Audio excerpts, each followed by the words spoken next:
Hello everyone. तो आज हम जानेंगे कॉन्स्टिट्यूशन के बारे में। कॉन्स्टिट्यूशन किसी भी देश की फंक्शनिंग के लिए बहुत ही इम्पॉर्टेंट होता है कि it is a set of principles.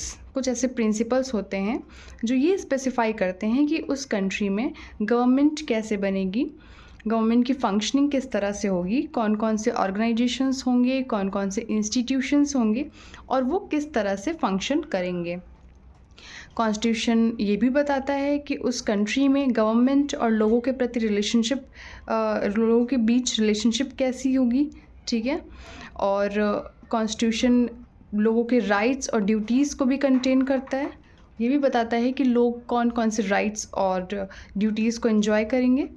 तो बेसिकली ये किसी भी कंट्री का fundamental law of the land या फिर supreme law of the state होता है, ठीक है, जो बहुत ही बेसिक होता है कंट्री की फंक्शनिंग के लिए। तो आज हम जानते हैं कि एक अच्छे कॉन्स्टिट्यूशन के क्या गुण हैं, क्या क्या क्वालिटीज़ होनी चाहिए। तो फर्स्ट इज़ ब्रेविटी।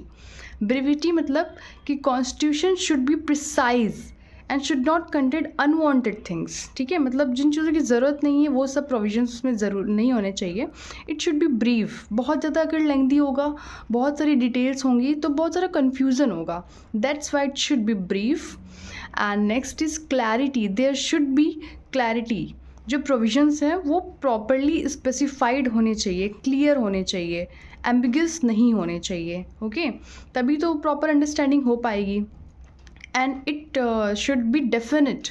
एक कॉन्स्टिट्यूशन जो होता है उसमें क्या लिखा है, क्या चीज़ें लिखी हैं, उनकी डेफिनेट मीनिंग होनी चाहिए। जो भी प्रोविजंस उसमें लिखे हैं, अगर ज़्यादा एम्बिगिटी होगी या डिफरेंट मीनिंग्स होंगी तो जो गवर्नमेंट है और जुडिशरी है वो अपने हिसाब से डिस्क्रिशनरी एक्ट करेंगे।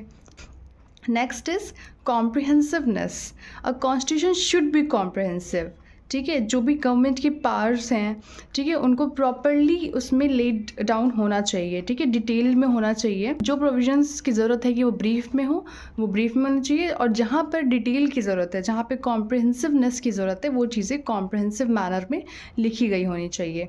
Like rights and duties of the citizens, ठीक है, और उन पर रीजनेबल रिस्ट्रिक्शंस कौन कौन से हैं वो प्रॉपरली उसमें मेंशन होना चाहिए। तो इससे क्या होता है कि कंट्रोवर्सीज़ कम होती हैं, कंट्रोवर्सीज़ नहीं होती हैं, ठीक है। Next is suitability. A constitution should reflect the needs and aspirations of the people. मतलब जो लोग उस कंट्री में रह रहे हैं उनके अकॉर्डिंग होना चाहिए, उनके लिए सुटेबल होना चाहिए, ठीक है। जो भी उस कंट्री का हिस्टोरिकल, सोशो कल्चरल और पॉलिटिकल कंडीशंस हैं, ठीक है, इकोनॉमिक कंडीशंस हैं, उसके प्रति वो सुटेबल होना चाहिए। ये नहीं कि जो कॉन्स्टिट्यूशन यूएस में जो है प्रॉपर चल रहा है या फिर वहाँ के लिए प्रेफरेबल है वो हर जगह के लिए प्रेफरेबल हो, ठीक है। डेवलप्ड कंट्रीज़ के लिए एक अलग तरह का कॉन्स्टिट्यूशन होता है, डेवलपिंग के लिए एक अलग होता है, लेस डेवलप्ड के लिए एक अलग तरह का होगा, उनकी प्रायोरिटीज़ अलग होंगी। तो it should be suitable to the country, ठीक है। Next is stability. A constitution should facilitate political stability and should not allow easy tampering. ठीक है, इतना भी आसान उसका अमेंडमेंट प्रोसेस नहीं होना चाहिए कि कोई भी अपने विम्स एंड फैंसीज़ के थ्रू उसमें चेंज ला दे, ठीक है। इससे क्या होता है कि कॉन्स्टिट्यूशन की कोई वैलिडिटी नहीं रह जाती है अगर बहुत ईजीली उसमें हम चेंज ला सकते हैं, ठीक है। तो मतलब इससे क्या होगा कि जो लोगों के प्रति जो लोगों का विश्वास है कॉन्स्टिट्यूशन में वो भी हार्म होगा, ठीक है। तो it should be stable and adaptability. Constitution should B dynamic and not static, ठीक है। जो समय के साथ जो भी चेंजेस आ रहे हैं वो कॉन्स्टिट्यूशन उसको अडाप्ट कर लेना चाहिए, ठीक है। ये नहीं कि जो लिख दिया वो लिख दिया। It should be adapt itself to changing situations and requirements, ठीक है। तो इसीलिए हम अगर इंडियन कॉन्स्टिट्यूशन की बात करें तो हम इसे लिविंग डॉक्यूमेंट कहते हैं। क्यों कहते हैं? क्योंकि हमारा कॉन्स्टिट्यूशन समय के साथ अडाप्ट करते हुए चलता है। देखा जाए तो अभी 100 से भी ज़्यादा अमेंडमेंट्स हो चुके हैं।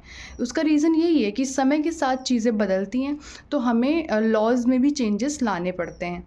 That's why it should contain all these qualities.